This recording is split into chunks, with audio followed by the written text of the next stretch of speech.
एक महिला किराने की दुकान पर खरीदी करने के लिए गई। साथ में छोटा बच्चा भी था। जब महिला खरीदी कर रही थी, तब उसका बालक व्यापारी के सामने उनको देख देख कर हंस रहा था। व्यापारी को बालक निर्दोष, हंसमुख और खूब खूब प्यारा लग रहा था। उसे ऐसा लग रहा था कि इस बालक की हंसी उसके पूरे दिन की थकान उतार रही है। व्यापारी ने उस नन्हे से बालक को अपने पास बुलाया और बालक जैसे ही व्यापारी के पास आया, उसने नौकर से चॉकलेट का डब्बा मंगवाया और डिब्बा खोलकर उसे बालक की तरफ आगे किया और बोला, बेटा तुझे जितनी चॉकलेट चाहिए तो उतनी इस डब्बे में से ले ले। बालक ने उसमें से चॉकलेट लेने से मना कर दिया। व्यापारी बालक को बार बार चॉकलेट लेने के लिए बोलता रहा और बालक ना करता रहा। बालक की माता दूर खड़ी यह पूरा घटनाक्रम देख रही थी।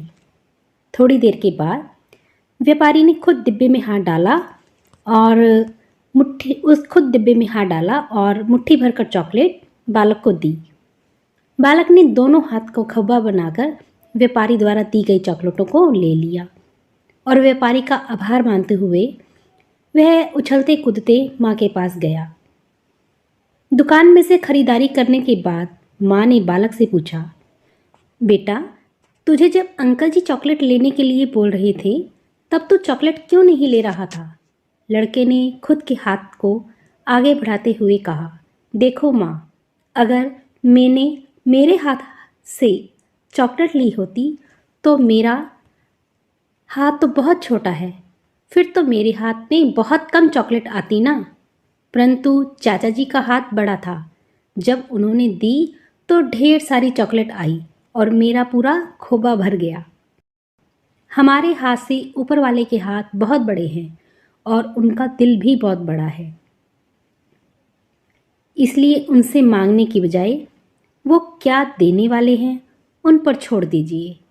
हम स्वयं अगर कुछ भी लेने या मांगने जाएंगे तो छोटी सी मुट्ठी ही भर पाएंगे, अर्थात अपनी हैसियत से ही मांगेंगे।